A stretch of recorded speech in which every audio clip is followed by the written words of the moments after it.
All right, today we're going to tackle a really fun coding puzzle, flipping a binary tree completely upside down. It sounds a little weird, right? And the solution is super counterintuitive. You'd think you'd start at the top, but nope. You have to go all the way to the bottom first. So let's dive in and see how this thing actually works. So check this out. Here's the challenge. On the left, we've got a pretty standard binary tree, right, with 1 at the top. And over on the right, that's our target. That's what we need to end up with. The first thing you probably notice is that the leftmost node, 4, has become the brand new root.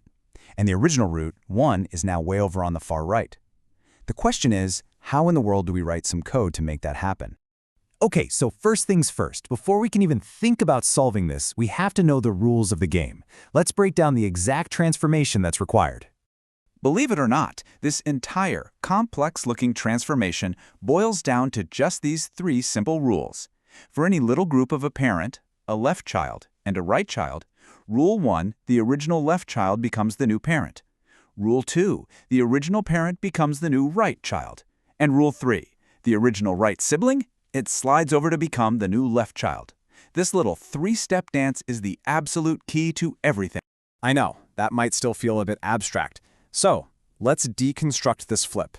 We're going to zoom way in on just one tiny piece of the tree to see these rules in action. Forget about the rest of the tree for just a second. Let's just look at this little subtree right here. We've got node 2 as the parent, node 4 as its left child, and node 5 as its right child. Think of this as our little laboratory for testing out the rules we just learned. And boom, this shows the flip perfectly. When we apply our rules, the original left child, node 4, becomes the new root. The original root, node 2, gets kicked over to become the new right child, and the original right child, node 5, slides into the new left child spot. You see that? It's like a perfect little rotation.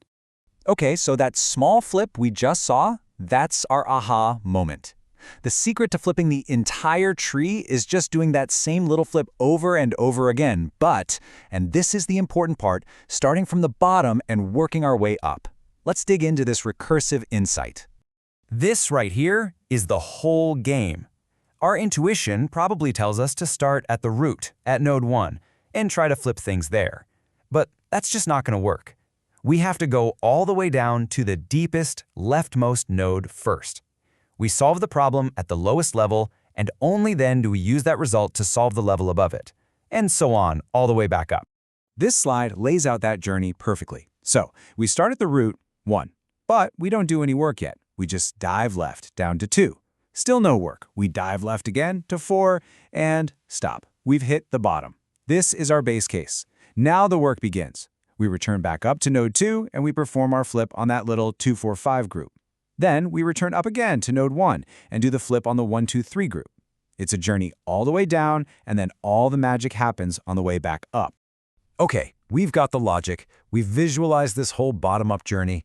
Now let's see how this really beautiful recursive idea translates into just a few lines of incredibly elegant code.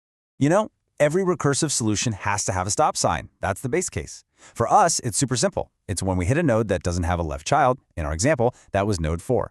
This tells our function to stop diving deeper. And crucially, this bottommost node is the one that gets returned all the way up the chain to become the final new root of our completely flipped tree. And this brings us to the code itself. The core idea is exactly what we've been talking about. It uses recursion to just keep diving until it hits the bottom, and then it starts rewiring all the nodes on the way back up. Let's take a look. Okay, let's actually walk through what the code is doing. That first line, new root equals upside down binary tree root.left, that's the recursive call. That's the whole journey down the tree. All the real work happens after that call is done. The next line, root.left.right equals root, that's just our rule number 2, making the old parent the new right child. Then root.left.left equals root.right, that's rule number 3, making the old sibling the new left child. And finally, we just clean up after ourselves by setting the old parent's children to none. That's it. That's the whole flip, right there in code. So we solved one clever problem. Awesome. But why does this really matter in the grand scheme of things? Well, because the thinking behind this solution, that's a really powerful pattern you can use to solve tons of other complex problems. This whole solve from the bottom-up strategy actually has a name. It's a form of post-order traversal. The core idea is always the same. You go deep first. You recurse down to the left child, then the right child, and only then, after the children have been dealt with, do you process the parent node itself. This pattern of doing the work after the recursive calls is a fundamental tool for your problem-solving toolkit. So really, the big takeaway today isn't just this one problem. It's this powerful pattern of solving from the bottom up. By thinking recursively and doing the work on the way back up the call stack, you can solve problems that at first seem incredibly complicated. It really is a tree superpower. So the question I'll leave you with is, now that you have it, what other problems could